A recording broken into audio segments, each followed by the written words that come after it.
और इस वे बहुत सब तो वड्डी त्रासदी ये आ कि सारियां राजनीतिक पार्टियां एक तरीके दे नाल एक नवा शोशा छड्ड के तमाशा करके कोई ना कोई इहो जिहा इशू लैके ते लोकां नूं अपने वल खिच्चण दी कोशिश करदे आ। मेरा कहण तो भाव ये आ कि ये सारियां जिहड़ियां ये बिजली दा लॉलीपॉप हो गया, फिर कल नूं होर कई किस्म दीयां गल्लां आ जाणगीआं। कोई इंपलॉयमेंट की गल कर दो, इन्ने लख नौकरी दे दांगे, घर घर नौकरी दे दांगे, जां असीं जिहड़ा हैगा दिने तारे विखाउण वाली गल कर दांगे। पर कोई भी राजनीतिक पार्टी, चाहे वो आम आदमी पार्टी है, चाहे अकाली है, चाहे जिहड़ी जड़ हैगी आ, जिहड़ी समस्या है इन्हां सारियां बुराइयां दी, वो पासे वाल कोई नहीं जाता। राजनीति नाल लोकां नूं मरवाया भी जा सकदा, उन्होंने गरीब भी रखा जा सकदा, उन्होंने भुखे भी रखा जा सकदा, उन्होंने बहुत कुछ किया जा सकदा। ये दो पासे आ राजनीति दे। वो सरकार ही नहीं है जिहड़ी कोई जिहड़ा प्राइवेट पार्टी ने समझौते नूं रद्द ना कर सकती होवे। सरकार अल्टीमेट हैगी आ। पता नहीं क्योंकि इंटरस्ट आ जाते आ, पहले उन्होंने पैसे दे जाते होणगे, ये हो सकता इन्हां दे नाल गंढ पुहाई हो गए। D4 न्यूज़ देख रहे तमाम दोस्तों को दीपक भंडारी का नमस्कार। पंजाब में विधानसभा चुनाव होने वाले हैं। तमाम राजनीतिक पार्टियां सरगर्म हो गई हैं। एक दिन पहले ही दिल्ली के मुख्यमंत्री अरविंद केजरीवाल की ओर से चंडीगढ़ में ऐलान किया गया है कि यदि पंजाब में आम आदमी पार्टी की सरकार बनती है तो 300 यूनिट जो है लोगों को फ्री दिया जाएगा। बिजली सस्ती की बात नहीं की गई है। पंजाब त्रस्त है, बेरोजगारी की महामारी से गुजर रहा है और भी पंजाब में कई मुद्दे हैं। अब इलेक्शन सर पर हैं तो कई पार्टियां आएंगी। अकाली भाजपा भी, श्रोमणी अकाली दल भी अब अलग अलग चुनाव लड़ेंगे। अकाली भाजपा गठबंधन टूट चुका है, इनके अपने वायदे होंगे। कांग्रेस अपने वायदे करेगी और कुछ पार्टियां जो हैं वो भी अपने अपने मैनिफेस्टो लेकर आएंगी। पंजाब में बिजली एक अहम मुद्दा है। हमारे साथ हैं पॉलिटिकल एक्सपर्ट हैं डॉक्टर जगरूप सिंह सेखों, गुरु नानक देव यूनिवर्सिटी में लंबे समय तक ये प्रोफेसर हैं, आजकल अपनी सेवाएं दे रहे हैं खालसा कॉलेज में। सत श्री अकाल पर साहब, ਜਦੋਂ इन चुनावी आते हैं कोल तो पार्टियां वालों लोगों को एक लॉलीपॉप दिता जाता है। जिमें हुणे केजरीवाल साहब ने कहा भी असीं 300 यूनिट बत्ती फ्री देंगे, जबकि पंजाब च सब तो आम मुद्दा है बत्ती का। देश च सब तो ज़्यादा बिजली महंगी पंजाब च ही है। तुसीं इहनूं किस तरह देखते हो? पहली गल तो यह जी कि लगता है कि असीं आज़ादी तो बाद इस तकरीबन हुण 74-75 साल हो गए आज़ादी मिली नूं, असी एक बहुत वड्डी जिहड़ी साडी राजनीति आ, एक बहुत वड्डी भटकना का शिकार हो गई आ। और इस वे बहुत सब तो वड्डी त्रासदी ये आ कि सारियां राजनीतिक पार्टियां एक तरीके दे नाल एक नवा शोशा छड्ड के तमाशा करके कोई ना कोई इहो जिहा इशू लैके ते लोकां नूं अपने वल खिच्चण दी कोशिश करदे आ।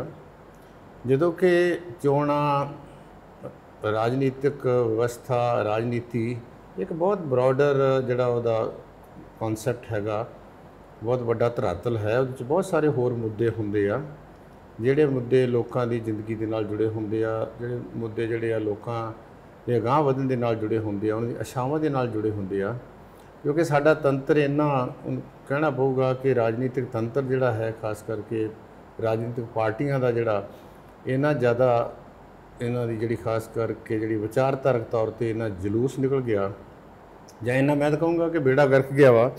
को इदां दे शोशे जिहड़े छड्डणे जिहड़े हैगे आ कि लाला लल्ला करके एक मुद्दा लिया कि वो जिहड़ा है उहदे आले दुआले लोकां दा ध्यान खिच्चना। ठीक आ कि राजनीति उदां दी हुंदी आ जिद्दां दे लोक हुंदे आ, लोकां दी एस्पिरेशनस हुंदियां। ये गल च कहण च कोई हर्ज नहीं गा कि पंजाब दे विच, क्योंकि पंजाब वो स्टेट आ जिहड़ा सब तो पहलों जिहदा बिजलीकरण होया सीगा ग्रीन रेवोल्यूशन होने तो बाद। पंजाब वो स्टेट हैगा कि जिथे पर हैड कंजम्पशन बिजली की काफ़ी ज़्यादा उच्ची है दूसरे होर प्रांतां दे मुकाबले ते ये भी हैगा कि पंजाब च बिजली बहुत महंगी आ। और सानूं ये पता कि जिस तरीके नाल पिछलियां सरकारां ने जिहड़ा बिजली के समझौते कीते आ, पहली सरकार ने समझौते कीते सी, जिहड़ी हुण वाली सरकार आई ने कहा सीगा कि असीं समझौतिਆਂ दा रिव्यू करांगे, पर कोई रिव्यू नहीं होया। बिजली शायद सब तो महंगी जिहड़ी हैगी आ घरेलू बिजली जिहड़ी हैगी आ, पंजाब दे लोकां नूं जिहड़े खास करके एक मिडल जिहड़े लैवल के लोग हैगे आ, जां उपर वाले जिहड़ी डोमैसटिक जिहड़ी साडी हैगी कंजम्पशन जिहड़ी खर्चा बहुत उच्चा वा। बिजली मुद्दा तो हैगा, ये तो बिल्कुल सही गल है कि भावें कि पिछलियां सरकारां ने पिंडां दे विच गरीबां बंदिआं नूं बिजली दे 200 यूनिट दिता वा, ਤੇ ਜੇ ਉਹ 200 ਯੂਨਿਟ ਜਿਹੜਾ ਨਾ ਹੋਵੇ ਫ੍ਰੀ, ਤੇ ਮੈਂ ਇਹ ਦਾਅਵੇ ਨਾਲ ਕਹਿ ਸਕਦਾ ਕਿ ਵੱਡੀ ਗਿਣਤੀ ਦੇ ਵਿੱਚ ਲੋਕਾਂ ਨੂੰ ਆਪਣੇ ਜਿਹੜੇ ਬਿਜਲੀ ਦੇ ਬਿੱਲ ਜਿਹੜੇ ਉਹ ਕਟਾਉਣੇ, ਬਿਜਲੀ ਦੇ ਜਿਹੜੇ ਕਨੈਕਸ਼ਨ ਕਟਾਉਣੇ ਪੈਣਗੇ, ਕਿਉਂਕਿ ਉਹਨਾਂ ਦੀ ਪੇਇੰਗ ਕਪੈਸਿਟੀ ਨਹੀਂ ਆ। ਮੇਰਾ ਕਹਿਣ ਤੋਂ ਭਾਵ ਇਹ ਆ ਕਿ ਇਹ ਸਾਰੀਆਂ ਜਿਹੜੀਆਂ ਇਹ ਬਿਜਲੀ ਦਾ ਲੋਲੀਪੌਪ ਹੋ ਗਿਆ, ਫਿਰ ਕੱਲ੍ਹ ਨੂੰ ਹੋਰ ਕਈ ਕਿਸਮ ਦੀਆਂ ਗੱਲਾਂ ਆ ਜਾਣਗੀਆਂ। ਕੋਈ ਇੰਪਲੋਇਮੈਂਟ ਦੀ ਗੱਲ ਕਰ ਦੂ, ਇੰਨੇ ਲੱਖ ਨੌਕਰੀ ਦੇ ਦਾਂਗੇ, ਘਰ ਘਰ ਨੌਕਰੀ ਦੇ ਦਾਂਗੇ, ਜਾਂ ਅਸੀਂ ਜਿਹੜਾ ਹੈਗਾ ਦਿਨੇ ਤਾਰੇ ਵਿਖਾਲਣ ਵਾਲੀ ਗੱਲ ਕਰ ਦਾਂਗੇ। ਪਰ ਕੋਈ ਵੀ ਰਾਜਨੀਤਿਕ ਪਾਰਟੀ, ਚਾਹੇ ਉਹ ਆਮ ਆਦਮੀ ਪਾਰਟੀ ਆ, ਚਾਹੇ ਅਕਾਲੀ ਆ, ਚਾਹੇ ਜਿਹੜੀ ਜੜ ਹੈਗੀ ਆ, ਜਿਹੜੀ ਸਮੱਸਿਆ ਹੈ ਇਹਨਾਂ ਸਾਰੀਆਂ ਬੁਰਾਈਆਂ ਦੀ, ਉਹ ਪਾਸੇ ਵੱਲ ਕੋਈ ਨਹੀਂ ਜਾਂਦਾ। ਤੇ ਪ੍ਰਸ਼ਰ ਇਹ ਮੁਫਤਖੋਰ ਬਣਾਇਆ ਜਾ ਰਿਹਾ ਪੰਜਾਬ ਨੂੰ, ਜਿਵੇਂ ਤੁਸੀਂ ਕਿਹਾ ਵੀ ਜਿਹੜੀ ਬੁਰਾਈ ਹੈ ਅਸਲ ਜੜ ਹੈ ਉਹ ਕੀ ਹੈ, ਤੇ ਤੁਹਾਡੇ ਵੱਲ ਕੀ ਹੋਣਾ ਕੀ ਚਾਹੀਦਾ? ਨਹੀਂ, ਇੱਦਾਂ ਹੈ ਜੀ, ਵੇਖੋ ਇਹ ਸਾਰੇ ਇੱਕ ਕਿਸਮ ਦੇ ਤਰੀਕੇ ਹੁੰਦੇ ਹਰ ਪਾਰਟੀਆਂ ਦੇ। ਜਿਹੜੀ ਰਾਜਨੀਤੀ ਹੈ ਨਾ, ਰਾਜਨੀਤੀ ਇੱਕ ਨੂੰ ਪੰਜਾਬੀ 'ਤੇ ਬੜਾ ਦਾ ਕਹਿੰਦੇ ਵੀ ਬੜੀ ਮਤਲਬ ਮਾੜੀ ਸ਼ੈ ਹੈਗੀ। ਮਾੜੀ ਨਹੀਂ ਹੈ, ਬਹੁਤ ਚੰਗੀ ਚੀਜ਼ ਵੀ ਹੈਗੀ ਆ। ਡਿਪੈਂਡ ਕਰਦਾ ਕਿ ਕਿੱਦਾਂ ਦੀ ਰਾਜਨੀਤੀ ਹੈ। ਰਾਜਨੀਤੀ ਨਾਲ ਲੋਕਾਂ ਦਾ ਭਲਾ ਵੀ ਕੀਤਾ ਜਾ ਸਕਦਾ ਵਾ, ਰਾਜਨੀਤੀ ਨਾਲ ਲੋਕਾਂ ਦੀ ਤਰੱਕੀ ਵੀ ਕੀਤੀ ਜਾ ਸਕਦੀ ਆ, ਰਾਜਨੀਤੀ ਨਾਲ ਲੋਕਾਂ ਨੂੰ ਮਰਵਾਇਆ ਵੀ ਜਾ ਸਕਦਾ, ਉਹਨਾਂ ਨੂੰ ਗਰੀਬ ਵੀ ਰੱਖਿਆ ਜਾ ਸਕਦਾ, ਉਹਨਾਂ ਨੂੰ ਭੁੱਖੇ ਵੀ ਰੱਖਿਆ ਜਾ ਸਕਦਾ, ਉਹਨਾਂ ਨੂੰ ਬਹੁਤ ਕੁਝ ਕੀਤਾ ਜਾ ਸਕਦਾ। ਇਹ ਦੋ ਪਾਸੇ ਆ ਰਾਜਨੀਤੀ ਦੇ। ਪਰ ਜਿਹੜੀ ਸਾਡੀ ਰਾਜਨੀਤੀ ਜਿਸ ਕਿਸਮ ਦੀ ਹੈਗੀ ਆ, ਕਿਉਂਕਿ ਸਾਡੀ ਰਾਜਨੀਤੀ ਸਾਰੀ ਚੋਣਾਂ ਦੇ ਵਿੱਚ ਵੱਧ ਤੋਂ ਵੱਧ ਸੀਟਾਂ ਲੈ ਕੇ ਸਰਕਾਰ ਬਣਾਉਣ ਦੀ ਆ, ਉਹਦੇ ਉੱਤੋਂ ਕਿਸੇ ਹੋਰ ਪੋਲੀਟੀਕਲ ਪਾਰਟੀ ਦਾ ਕੋਈ ਜਿਹੜਾ ਉਹਦੇ ਉੱਤੇ ਏਜੰਡਾ ਨਹੀਂ ਹੈਗਾ। ਤੋ ਇਸ ਕਰਕੇ ਉਹਨਾਂ ਨੂੰ ਪਤਾ ਹੁੰਦਾ, ਕਿਉਂਕਿ ਜਿਹੜੇ ਰਾਜਨੀਤੀਵਾਨ ਲੋਕ ਹੈਗੇ ਆਮ ਤੁਹਾਡੇ ਸਾਡੇ ਨਾਲੋਂ ਬਹੁਤ ਸਿਆਣੇ ਹੁੰਦੇ ਆ, ਇਹ ਦੁੱਖ ਦੀ ਰਗ ਜਿਹੜੀ ਹੈਗੀ ਆ ਉਹਨੂੰ ਫੜਨ ਦੀ ਕੋਸ਼ਿਸ਼ ਕਰਦੇ ਆ। ਇਹ ਦੁੱਖ ਦੀ ਰਗ ਪੰਜਾਬ ਦੀ ਵਾਕਿਆ ਹੀ ਹੈਗੀ ਆ ਕਿ ਬਿਜਲੀ ਜਿਹੜੀ ਬਹੁਤ ਮਹਿੰਗੀ ਆ, ਔਰ ਖਾਸ ਕਰਕੇ ਇਹਦੇ ਮਾਮਲੇ ਦੇ ਲੋਕੀ ਦੁਖੀ ਵੀ ਹੈਗੇ ਆ। ਤੇ ਉਹਨਾਂ ਨੇ ਸੋਚਿਆ ਕਿ ਇਹ ਜਿਹੜਾ ਤਰੀਕਾ ਹੈ, ਕਿਉਂਕਿ ਜਿਸ ਦਿੱਲੀ ਮਾਡਲ ਦੀ ਉਹ ਗੱਲ ਕਰਦੇ ਆ ਉਹ ਗੱਲ ਠੀਕ ਹੈ ਕਿ ਦਿੱਲੀ ਦੇ ਵਿੱਚ ਜਦੋਂ ਉਹਨਾਂ ਨੇ ਬਿਜਲੀ 200 ਯੂਨਿਟ ਤੱਕ ਦਿੱਤੀ ਆ ਘਰ ਦੇ ਵਿੱਚ, ਜਿਹੜੇ ਆਮ ਸਰਵੇ ਹੋਏ ਆ, ਕਿਉਂਕਿ ਕੇਜਰੀਵਾਲ ਨੂੰ ਤੀਸਰੀ ਵਾਰ ਉੱਥੇ ਤਾਕਤ ਮਿਲੀ ਆ। ਅਸਲੀ ਤਾਂ ਕੇਜਰੀਵਾਲ ਦੀ ਜਿਹੜੀ ਬਿਜਲੀ ਦੀ ਪਾਪੂਲੈਰਿਟੀ ਹੈਗੀ ਆ, ਉਹਦਾ ਅਸਲੀ ਤਾਂ ਜਿਹੜਾ ਫੈਸਲਾ ਨਤਾਰਾ ਹੋਣਾ ਜਿਹੜੀ ਮਿਊਨਿਸਪਲ ਕਾਰਪੋਰੇਸ਼ਨ ਦੀ ਇਲੈਕਸ਼ਨ ਅਗਲੇ ਸਾਲ ਆ ਰਹੀਆਂ ਉਹਦੇ ਵਿੱਚ ਹੋਣਾ ਵਾ। ਪਰ ਇਹ ਗੱਲ ਠੀਕ ਆ ਕਿ ਜਿਹੜੇ ਉੱਥੋਂ ਦੀ ਗਰਾਊਂਡ ਲੈਵਲ ਦੀ ਰਿਪੋਰਟ ਹੈਗੀ ਆ ਉਹ ਕਹਿੰਦੀ ਆ ਵੀ ਬਿਜਲੀ ਸਸਤੀ ਮਿਲੀ ਆ। ਦੂਸਰਾ ਪਾਸਾ ਇਹ ਹੈਗਾ ਕਿ ਬਿਜਲੀ ਦੇ ਪਿਛਲੇ ਸਮੇਂ ਤੋਂ ਰੇਟ ਨਹੀਂ ਵਧੇ। ਇਹ ਇੱਕ ਲੋਕਾਂ ਲਈ ਬਹੁਤ ਵੱਡੀ ਜਿਹੜੀ ਨਾ ਇੱਕ ਸੋਚਣ ਵਾਲੀ ਗੱਲ ਬਣਦੀ ਆ ਕਿ ਦਿੱਲੀ ਪ੍ਰੋਡਿਊਸਿੰਗ ਸਟੇਟ ਨਹੀਂ ਹੈਗਾ। ਦਿੱਲੀ ਬਹੁਤ ਸਾਰੀ ਬਿਜਲੀ ਜਿਹੜੀ ਹੈਗੀ ਹੋਰ ਸੋਰਸਿਸ ਤੋਂ ਲੈਂਦਾ ਹੈ। ਪੰਜਾਬ ਇੱਕ ਪ੍ਰੋਡਿਊਸਿੰਗ ਸਟੇਟ ਵੀ ਹੈਗੀ, ਭਾਵੇਂ ਕਿ ਪੰਜਾਬ ਦੇ ਵਿੱਚ ਐਗਰੀਕਲਚਰ ਦੀ ਕੰਜ਼ੰਪਸ਼ਨ ਬਹੁਤ ਜ਼ਿਆਦਾ ਹੈ। ਪਰ ਇੱਥੇ ਸਾਨੂੰ ਹੁਣ ਹੌਲੀ ਲੋਕਾਂ ਨੂੰ ਲੱਗਣ ਲੱਗ ਪਿਆ ਵੀ ਜਿਹੜੀ ਸਾਡੀ ਰੂਲਿੰਗ ਧਿਰ ਹੈ, ਚਾਹੇ ਪਹਿਲੀ ਅਕਾਲੀ ਸੀਗੀ ਜਾਂ ਹੁਣ ਵਾਲੀ ਕਾਂਗਰਸ ਆਈ ਆ, ਇਹਨਾਂ ਨੇ ਉਹ ਜਿਹੜੇ ਉਸੇ ਤਰੀਕੇ ਨਾਲ ਜਿਹੜੇ ਬਹੁਤ ਮਹਿੰਗੀ ਬਿਜਲੀ ਜਿਹੜੀ ਖਰੀਦੀ ਸੀ। ਪਹਿਲੀ ਗੱਲ ਤਾਂ ਜਿਸ ਸਮੇਂ ਇਹਨਾਂ ਨੇ ਸੌਦੇ ਕੀਤੇ ਆ, ਮਤਲਬ ਉਸ ਸਮੇਂ ਦੀ ਜਿਹੜੀ ਰਾਜਨੀਤਿਕ ਜਿਹੜੀ ਲੀਡਰਸ਼ਿਪ ਸੀ ਉਹ ਇਹ ਐਂਟੀਸਪੇਟ ਨਹੀਂ ਕਰ ਸਕੀ ਕਿ ਆਉਣ ਵਾਲੇ 20 ਸਾਲਾਂ ਨੂੰ ਸੋਲਰ ਪਾਵਰ ਆ ਜਾਣੀ ਆ, ਤੁਹਾਡੀ ਜਿਹੜੀ ਹੈਗੀ ਵਿੰਡ ਪਾਵਰ ਆ ਜਾਣੀ ਆ। ਹੁਣ ਇਸ ਵੇਲੇ ਸੋਲਰ ਪਾਵਰ ਮੇਰੇ ਖਿਆਲ $1 ਰੁਪਏ ਨੂੰ ਪਰ ਯੂਨਿਟ ਦੇ ਵਿੱਚ ਉਹਦੇ ਜਿਹੜਾ ਐਗਰੀਮੈਂਟ ਹੋ ਰਿਹਾ। ਪਰ ਸਾਡਾ ਜਿਹੜਾ ਐਗਰੀਮੈਂਟ ਹੈਗਾ ਵਾ ਇਹ ਤਾਂ ਬਹੁਤ ਜ਼ਿਆਦਾ ਐਕਸਪੈਂਸਿਵ ਹੈਗਾ। ਬਿਨਾਂ ਬਿਜਲੀ ਵਾਲੇ, ਬਿਨਾਂ ਉਹਨਾਂ ਤੋਂ ਬਿਜਲੀ ਲਿਆ ਹਜ਼ਾਰਾਂ ਕਰੋੜ ਰੁਪਈਆ ਜਿਹੜਾ ਵਾ ਅਸੀਂ ਉਹਨਾਂ ਨੂੰ ਦੇ ਰਹੇ ਹਾਂ। ਤਾਂ ਇਹਦਾ ਮਕਸਦ ਇਹ ਬਣਦਾ ਸੀ ਵੀ ਇਸ ਸਰਕਾਰ ਨੂੰ ਘੱਟੋ ਘੱਟ ਵੀ ਜਿਹੜੇ ਸਮਝੌਤੇ ਕੀਤੇ, ਸਰਕਾਰ ਉਹ ਸਰਕਾਰ ਹੀ ਨਹੀਂ ਹੈ ਜਿਹੜੀ ਕੋਈ ਜਿਹੜਾ ਪ੍ਰਾਈਵੇਟ ਪਾਰਟੀ ਨਾਲ ਸਮਝੌਤੇ ਨੂੰ ਰੱਦ ਨਾ ਕਰ ਸਕਦੀ ਹੋਵੇ। ਸਰਕਾਰ ਅਲਟੀਮੇਟ ਹੈਗੀ ਆ। ਪਤਾ ਨਹੀਂ ਕਿਉਂਕਿ ਇੰਟਰਸਟ ਆ ਜਾਂਦੇ ਆ, ਉਹ ਪਹਿਲੇ ਉਹਨਾਂ ਨੂੰ ਪੈਸੇ ਦੇਈ ਜਾਂਦੇ ਹੋਣਗੇ, ਇਹ ਹੋ ਸਕਦਾ ਇਹਨਾਂ ਦੇ ਨਾਲ ਗੰਢ ਤੋਂ ਪਵਾਈ ਹੋਵੇ। ਮਤਲਬ ਕਾਰਪੋਰੇਟ ਇਹਨਾਂ ਨੂੰ ਸਰਕਾਰਾਂ ਨੂੰ ਆਪਣੇ ਹੱਥਾਂ ਦੇ ਵਿੱਚ ਲੈ ਕੇ ਤੇ ਰਾਜ ਕਰ ਰਹੇ ਆ। ਨਹੀਂ, ਕਾਰਪੋਰੇਟ ਅਸਲ 'ਚ ਸਰਕਾਰਾਂ ਹੀ ਕਾਰਪੋਰੇਟ ਦੀਆਂ ਪੈਸੇ ਲੈਂਦੇ ਆ। ਇਹ ਤਾਂ ਗੱਲ ਕੇਜਰੀਵਾਲ ਨੇ ਵੀ ਕੀ ਨਹੀਂ ਕਿਹਾ ਕਿ ਜੇ ਮੈਨੂੰ ਮੈਂ ਸ਼ਾਮ ਨੂੰ ਇੱਕ ਵਾਰੀ ਸਟੇਟਮੈਂਟ ਆ ਕੇ ਮੈਂ 200-400 ਕਰੋੜ ਰੁਪਈਆ ਲੈ ਲਵਾਂ ਮੈਨੂੰ ਮੇਰੇ ਆਉਂਦੇ ਘਰ 'ਤੇ ਦੇਣ ਵਾਸਤੇ, ਤੇ ਮੇਰੇ ਵੀ ਬਿਜਲੀ ਮਹਿੰਗੀ ਹੋ ਸਕਦੀ, ਮੈਂ ਨਹੀਂ ਲੈਂਦਾ। ਇਹਦਾ ਮਤਲਬ ਇਹ ਹੈਗਾ ਵੀ ਇਹ ਸਾਰੇ, ਕਿਉਂਕਿ ਜਿਹੜਾ ਕਲਾਸ ਕਰੈਕਟਰ ਹੈਗਾ ਸਾਡੀ ਜਿਹੜੀ ਜਮਾਤ ਸਾਨੂੰ ਰੂਲ ਕਰਦੀ ਉਹ 'ਚ ਬਹੁਤਾ ਫਰਕ ਨਹੀਂ ਹੈਗਾ। ਤੋ ਇਸ ਕਰਕੇ ਇਹ ਤਾਂ ਬੜੀ ਸਿੱਧੀ ਗੱਲ ਹੈਗੀ ਆ ਕਿ ਇਹਨਾਂ ਨੇ ਜਿਹੜਾ ਉਹਨਾਂ ਦੇ ਡਿਪੈਂਡੈਂਟ ਹੈਗੇ ਆ, ਮੋਟਾ ਪੈਸਾ ਲੈਂਦੇ ਹੋਣਗੇ ਜਾਂ ਹੋਰ ਸਹੂਲਤਾਂ ਲੈਂਦੇ ਹੋਣਗੇ, ਜਿਹਦਾ ਕਰਕੇ ਉਹਨਾਂ ਨੇ ਹੱਥ ਨਹੀਂ ਲਾਇਆ। ਤੇ ਹੁਣ ਕਿਉਂਕਿ ਇਹ ਮੁੱਦਾ ਬਣਦਾ ਜਾ ਰਿਹਾ ਹੈ ਕਿ ਇਸ ਲਈ ਜਿਹੜਾ ਹੈ ਸਾਰੀਆਂ ਪਾਰਟੀਆਂ ਜਿਹੜੀਆਂ ਵਾ ਉਹ ਉਹਨੂੰ ਜਿਹੜਾ ਉਹਦੇ 'ਤੇ ਰੌਲਾ ਰੱਪਾ ਪਾਉਂਦੀਆਂ। ਤਾਂ ਕੇਜਰੀਵਾਲ ਨੇ ਇਸ ਸਮੇਂ ਜਾਣ ਕੇ ਉਹ ਜਿਹੜਾ ਪੁਆਇੰਟ ਰੱਖਿਆ ਵਾ ਕਿ ਜਿਹਦੇ ਨਾਲ ਘੱਟੋ ਘੱਟ ਹਿਲਜੁਲ ਜਿਹੜੀ ਆ ਇਸ ਕਿਸਮ ਦੀ ਸ਼ੁਰੂ ਹੋਈ। ਪਰ ਸਰ ਤੁਹਾਨੂੰ ਨਹੀਂ ਲੱਗਦਾ ਵੀ ਬਿਜਲੀ ਮੁਫਤ ਦੇਣਾ, ਆਟਾ ਦਾਲ ਮੁਫਤ ਦੇਣਾ, ਹੋਰ ਵੀ ਕਈ ਮੁਫਤ ਮਹਿਲਾਵਾਂ ਨੂੰ ਮੁਫਤ ਟਰੈਵਲਿੰਗ ਦੇਣਾ ਬੱਸਾਂ ਦੇ ਵਿੱਚ, ਪੰਜਾਬ ਦੇ ਲੋਕਾਂ ਨੂੰ ਮੁਫਤ ਖੋਰ ਬਣਾਇਆ ਜਾ ਰਿਹਾ? ਨਹੀਂ, ਮੇਰਾ ਖਿਆਲ ਹੈ ਜਿਹੜੀ ਵੈਲਫੇਅਰ ਸਟੇਟ ਹੁੰਦੀ ਆ ਉਹਦਾ ਇੱਕ ਕੰਮ ਤੇ ਹੁੰਦਾ ਕਿ ਜਿਨ੍ਹਾਂ ਲੋਕਾਂ ਨੂੰ ਲੋੜ ਹੈਗੀ ਆ ਉਹਨਾਂ ਨੂੰ ਦਿੱਤਾ ਜਾਵੇ। ਉਹਨੂੰ ਕਹਿੰਦੇ ਪੋਜ਼ਿਟਿਵ ਡਿਸਕ੍ਰਿਮੀਨੇਸ਼ਨ। ਇਹ ਰਿਜ਼ਰਵੇਸ਼ਨ ਵੀ ਪੋਜ਼ਿਟਿਵ ਡਿਸਕ੍ਰਿਮੀਨੇਸ਼ਨ ਦਾ ਹਿੱਸਾ ਸੀ। ਜਿਹੜੇ ਗਰੀਬ ਹੈਗੇ ਆ, ਕਮਜ਼ੋਰ ਹੈਗੇ ਆ ਜਾਂ ਹੋਰ ਲੋਕ ਆ ਜਿਨ੍ਹਾਂ ਦੀਆਂ ਸਾਰੀਆਂ ਸਟੇਟਾਂ ਦੇ ਵੈਲਫੇਅਰ ਦਿੰਦੇ, ਉੱਥੇ ਪੈਨਸ਼ਨ ਦਿੰਦੇ ਆ, ਬਾਹਰਲੇ ਦੇਸ਼ਾਂ ਦੇ ਵਿੱਚ ਬਹੁਤ ਸਿਹਤ ਸਹੂਲਤਾਂ ਦਿੰਦੇ ਆ। ਅਸੀਂ ਤਾਂ ਇਹ ਚਾਟੇ ਬਾਟੇ ਦਿੰਦੇ ਨਾ ਉਹਨਾਂ ਨੂੰ, ਕਿਸੇ ਨੂੰ ਆਟਾ ਦੇ ਦਿੱਤਾ, 5 ਕਿਲੋ ਆਟੇ ਨਾਲ ਕੀ ਭਲਾ ਹੋਊਗਾ? ਇਹ ਦਾਲ ਕਿਲੋ ਦੇਣ ਨਾਲ ਕੀ ਭਲਾ ਹੋਊਗਾ? ਜਾਂ ਜਿਹੜਾ ਹੁਣ ਤੁਸੀਂ ਫ੍ਰੀ ਸਫ਼ਰ ਦੇ ਨਾਲ ਠੀਕ ਸੀਗਾ। ਪਰ ਸਾਡਾ ਇਹ ਸਾਰੇ ਇਹ ਜਿਹੜੇ ਅਸੀਂ ਪੈਂਤੜੇ ਕਰਦੇ ਹਾਂ ਇਹ ਲੋਕ ਭਲਾਈ ਦੇ ਨਹੀਂਗੇ। ਇਹ ਸਟੰਟ ਇਹਨੂੰ ਕਹਿ ਸਕਦੇ ਹਾਂ ਕਿ ਜਿਹੜੇ ਸਿਰਫ ਵੋਟਾਂ ਲੈਣ ਲਈ, ਪਾਪੂਲਿਜ਼ਮ ਲਈ, ਵਾਹ ਵਾਸਤੇ ਆ। ਇਸ ਕਰਕੇ ਸਰਕਾਰ ਵੈਲਫੇਅਰ ਹੈਗੀ ਆ, ਉਹਦਾ ਫਰਜ਼ ਬਣਦਾ ਲੋਕਾਂ ਦਾ ਭਲਾ ਕਰੇ। ਪਰ ਸਰਕਾਰ ਇਹ ਸੋਚੇ ਕਿ ਇਸ ਭਲਾਈ ਦੇ ਨਾਲ ਲੋਕੀ ਆਪਣੇ ਪੈਰਾਂ 'ਤੇ ਖੜੇ ਹੁੰਦੇ ਕਿ ਨਹੀਂ ਹੁੰਦੇ, ਇਸ ਭਲਾਈ ਦੇ ਨਾਲ ਸਮਾਜ ਅੱਗੇ ਵੱਧਦਾ ਕਿ ਨਹੀਂ ਵੱਧਦਾ।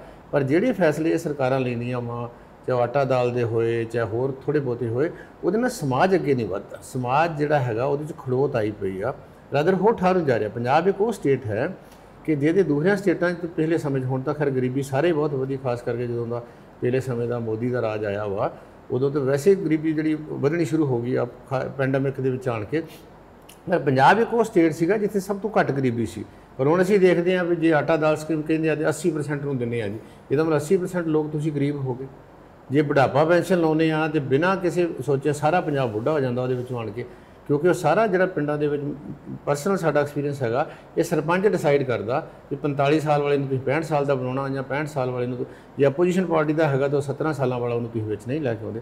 ਮਤਲਬ ਤੰਤਰ ਦੀ ਖਰਾਬੀ ਆ। ਔਰ ਕੋਈ ਵੀ ਰਾਜਨੀਤਿਕ ਪਾਰਟੀ ਜਿਹੜੀ ਆ ਉਹ ਜੇ ਤਾਕਤ 'ਚ ਆਉਂਦੀ ਆ, ਉਹ ਜਿਹੜਾ ਬੇਸਿਕ ਜੜ੍ਹ ਵਾ ਜਿਹਨੂੰ ਰੂਟ ਕਨਾਲ ਕਹਿੰਦੇ ਆ, ਜਿਹੜਾ ਤੰਤਰ ਨੂੰ ਸੁਧਾਰਨਾ ਚਾਹੀਦਾ ਵਾ, ਜਿੱਥੇ ਜਾ ਕੇ ਪੌਦੇ ਨੇ ਫੁੱਲਣਾ ਫੈਲਣਾ ਹੈ, ਉਸ ਪਾਸੇ ਲਿਜਾਣ ਦੀ ਬਜਾਏ ਜਿਹੜੀਆਂ ਉੱਤੇ ਟਾਹਣੀਆਂ ਮਾੜੀਆਂ, ਕਿਤੇ ਕੱਟਤੀ, ਕਿਤੇ ਵਧਾਤੀ, 4 ਪੱਤੇ, ਇਹ ਛੋਟੀਆਂ ਮੋਟੀਆਂ ਇੱਦਾਂ ਦੀਆਂ ਚੀਜ਼ਾਂ ਦੇ ਕੇ ਜਿਹੜਾ ਨਾ ਉਹਦੇ ਨਾਲ ਰਾਦਰ ਜਦੋਂ ਹੋਰ ਖਲਾਰਾ ਪਾਉਂਦੇ ਆ ਜਿਹੜੀ ਤੁਸੀਂ ਗੱਲ ਕਹਿੰਦੇ ਹੋ ਕਿ ਲੋਕਾਂ ਨੂੰ ਜਿਹੜਾ ਡਿਪੈਂਡੈਂਟ ਬਣਾਉਂਦੇ ਆ ਆਪਣੇ ਉੱਤੇ ਕਰਕੇ। ਪਰਸ਼ਾ, ਜਿਵੇਂ ਕੈਪਟਨ ਸਰਕਾਰ ਨੇ ਜਦੋਂ ਆਉਣਾ ਸੀਗਾ ਇਹਨਾਂ ਨੇ ਇਲੈਕਸ਼ਨ ਤੋਂ ਪਹਿਲੇ 2017 ਦੇ, ਜਿਵੇਂ ਤੁਸੀਂ ਹੁਣੇ ਕਿਹਾ, ਇਹਨਾਂ ਨੇ ਕਿਹਾ ਅਸੀਂ ਰਿਵਿਊ ਕਰਾਂਗੇ, ਬਟ ਇਹਨਾਂ ਨੇ ਰਿਵਿਊ ਨਹੀਂ ਕੀਤਾ। 4.5 ਸਾਲ ਲੰਘ ਗਏ ਹੈ।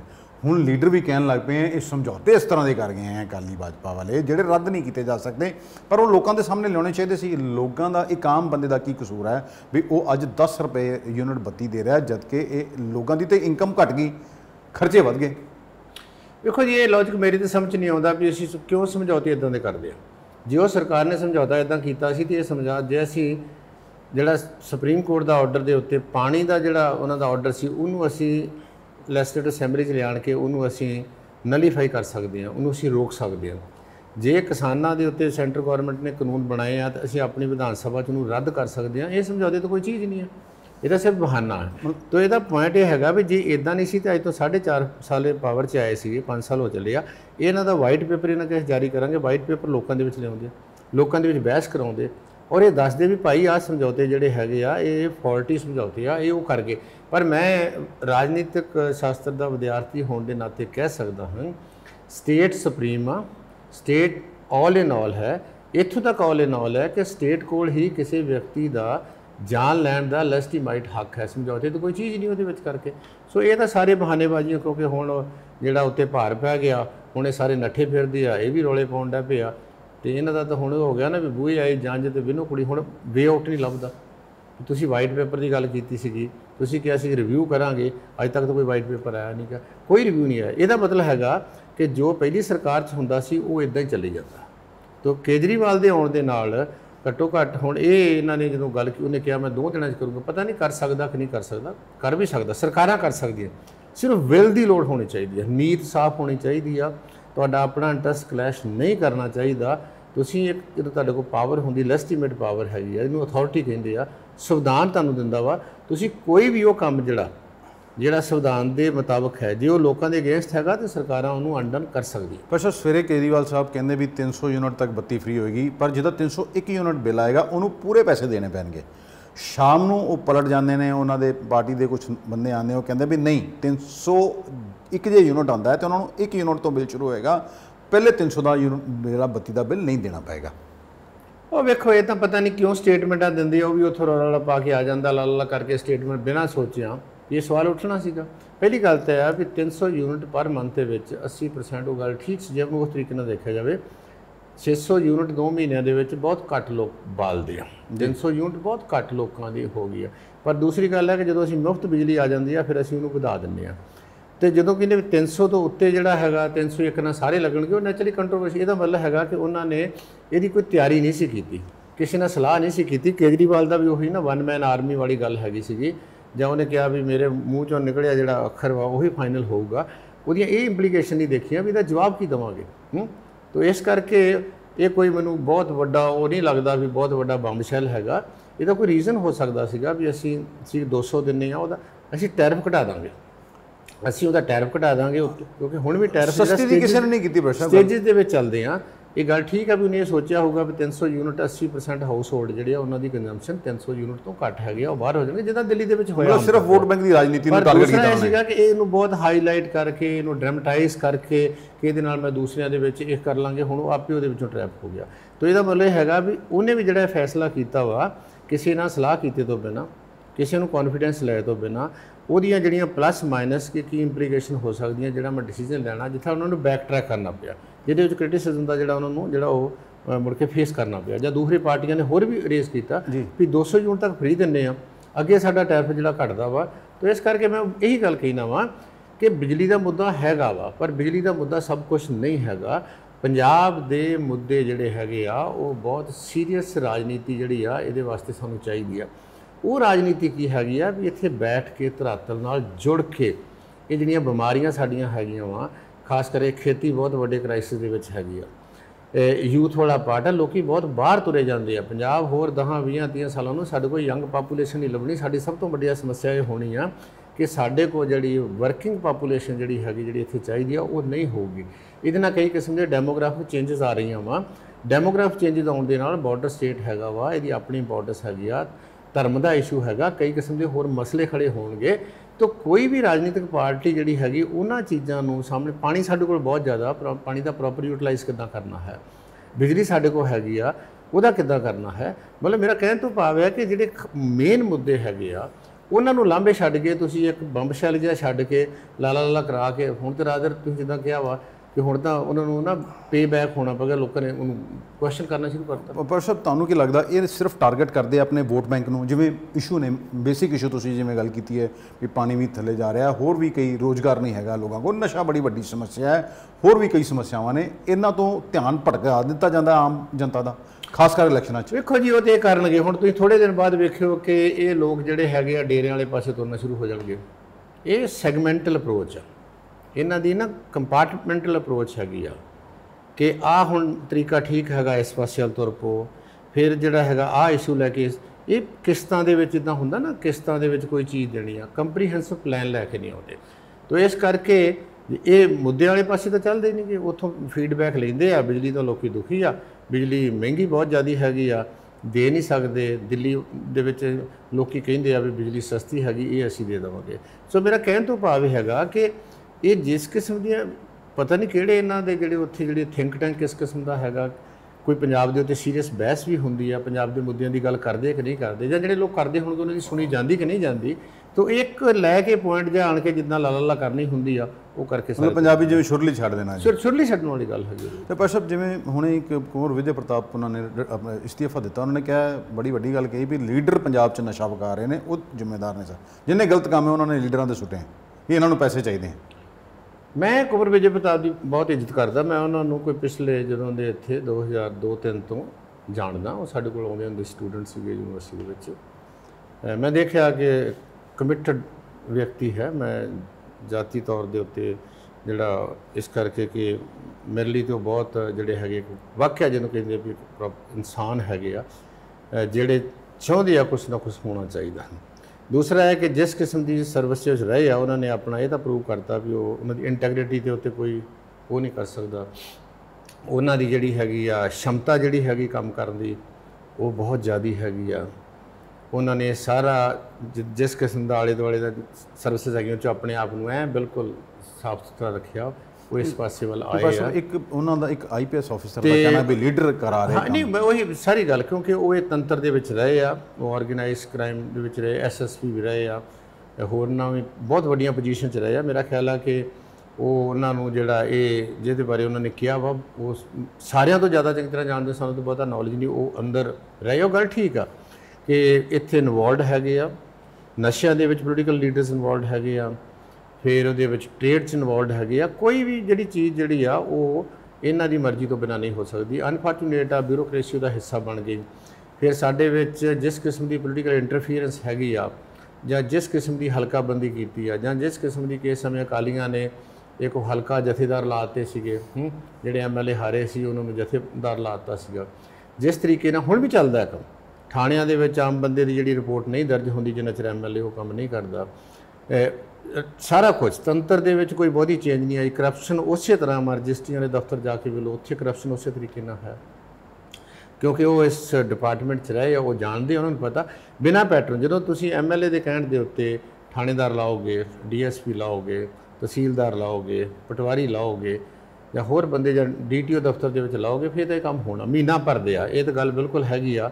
ਕਿਸੇ ਨਾਲ ਗੱਲ ਕਰਕੇ ਵੇਖ ਲਓ ਕਿਉਂ ਇੰਨੇ ਪੈਸੇ ਲੈਂਦੇ ਆ, ਕਿਉਂਕਿ ਉਹ ਉਹਨਾਂ ਨੂੰ ਦਿੰਦੇ ਆ। ਇਹ ਪੈਟਰੋਨੇਜ ਹੈ, ਇਹ ਨੈਟਵਰਕਿੰਗ ਆ। ਉਹ ਤੇ ਨਸ਼ੇ ਵਾਲਾ ਕੰਮ ਬਿਲਕੁਲ ਇਸੇ ਤਰੀਕੇ ਨਾਲ ਹੁੰਦਾ, ਉਹਦੇ ਵਿੱਚੋਂ ਨੈਟਵਰਕ ਪੂਰੀ ਤਰ੍ਹਾਂ ਬਣਿਆ ਹੈ। ਇਹਦਾ ਕਾਰਨ ਇੱਕ ਇਹ ਹੈਗਾ ਕਿ ਜਿਹੜਾ ਪੰਜਾਬ 'ਤੇ ਇੱਕ ਤਾਂ ਜੋਗ੍ਰਾਫੀਕਲ ਸਿਚੁਏਸ਼ਨ ਵੀ ਇਦਾਂ ਦੀ ਹੈਗੀ ਆ। ਬਾਕੀ ਦੂਸਰਾ ਪਾਸਾ ਕਿ ਇਸ ਨੂੰ ਕੋਈ ਸੀਰੀਅਸ ਲੈ ਨਹੀਂ ਰਿਹਾ, ਕੋਈ ਪਾਰਟੀ ਨਹੀਂ ਲੈ ਰਹੀ। ਪ੍ਰਸ਼ੋ ਤੇ ਨਵਜੋਤ ਸਿੰਘ ਸਿੱਧੂ ਨੇ ਸਪਸ਼ਟ ਕਹਿਤਾ ਵੀ ਜਦੋਂ ਕਾਂਗਰਸ ਆਉਂਦੀ ਹੈ 75% ਇਹਨਾਂ ਦਾ ਸ਼ੇਅਰ ਹੋ ਜਾਂਦਾ ਹੈ, ਜਦੋਂ ਦੂਜੀ ਪਾਰਟੀ ਆਉਂਦੀ 75%। ਨਹੀਂ, ਉਹੀ ਆ ਸ਼ਰਾਬ ਦੇ ਠੇਕੇਦਾਰਾਂ 'ਚ ਲੈ ਲਓ, ਉਹੀ ਠੇਕੇਦਾਰ ਰਹਿੰਦੇ ਆ। ਜਿਹੜੇ ਰੇਤ ਵਾਲੇ ਹੈਗੇ ਉਹੀ ਰਹਿੰਦੇ ਉਹਦੇ ਵਿੱਚੋਂ। ਫਿਰ ਆ ਜਿਹੜੇ ਤੁਹਾਡੇ ਫਿਰਦੇ ਆ, ਜੋ ਵੀ ਜਿੰਨੇ ਵੀ ਲੁੱਟਮਾਰ ਵਾਲੇ ਫਿਰਦੇ, ਸਾਰੇ ਉਹੀ ਹੈਗੇ। ਇਹਨਾਂ ਦਾ ਕੋਈ ਧਰਮ ਨਹੀਂ ਹੈਗਾ, ਇਹਨਾਂ ਦੀ ਕੋਈ ਪਾਰਟੀ ਨਹੀਂ ਹੈ, ਇਹ ਸਾਰਿਆਂ ਦੇ ਨਾਲ ਹੈਗੇ ਆ। ਤਾਂ ਸਾਡਾ, ਮੈਂ ਇਹੀ ਗੱਲ ਕਹਿਣਾ ਵੀ ਸਭ ਤੋਂ ਵੱਡੀ ਸਮੱਸਿਆ ਤੇ ਆ, ਇੱਕ ਤਾਂ ਆਰਗੇਨਾਈਜ਼ ਗੈਂਗ ਉਹ ਹੈਗਾ ਜਿਹੜਾ ਸੜਕਾਂ 'ਤੇ ਤੁਰਿਆ ਫਿਰਦਾ ਮਾਰਦਾ। ਇੱਕ ਆ ਜਿਹੜਾ ਆਰਗੇਨਾਈਜ਼ ਪੋਲੀਟੀਕਲ ਗੈਂਗ ਜਿਹੜਾ ਹੈਗਾ ਕਿ ਜਿਹੜਾ ਇਹਦਾ ਆਪਰੇਸ਼ਨ ਨੈਟਵਰਕ ਹੈਗਾ, ਜਾਂ ਜਿਹੜੀ ਇਹਨਾਂ ਦੀ ਅੰਦਰਲੀ ਖਾਤੇ ਜਿਹੜੀ ਇੱਕ ਦੂਜੇ ਨਾਲ ਜਿਹੜੀ ਸਾਂਝ ਹੈਗੀ ਆ, ਇਹਨਾਂ ਨੂੰ ਕੌਣ ਤੋੜੂਗਾ। ਤਾਂ ਜਦੋਂ ਆਪਾਂ ਨਵੀਂ ਰਾਜਨੀਤੀ ਦੀ ਗੱਲ ਕਰਦੇ ਆ ਵੀ ਇਹ ਨੈਕਸਸ ਜਿਹੜੇ ਹੈਗੇ ਆ, ਇਹ ਜਿਹੜੇ ਉਹ ਦੂਸਰੇ ਵੀ ਹੈਗੇ ਆ, ਜਿਹੜੇ ਪੋਲੀਟੀਕਲ ਨੈਕਸਸ ਵੀ ਹੈਗੇ ਆ, ਜਾਂ ਜਿਹੜੇ ਦੂਸਰੇ ਨੈਕਸਸ ਆ, ਉਹਨੂੰ ਤੋੜਨ ਵਾਸਤੇ ਵਾਕਿਆ ਕਿ ਨਵੀਂ ਰਾਜਨੀਤੀ ਦੀ ਲੋੜ ਹੈਗੀ ਆ। ਪਰ ਨਵੀਂ ਰਾਜਨੀਤੀ ਦੀ ਜਿਹੜੀ ਲੋੜ ਦੇ ਨਾਲ ਨਾਲ ਇੱਕ ਵਿਲ ਵੀ ਚਾਹੀਦੀ ਆ।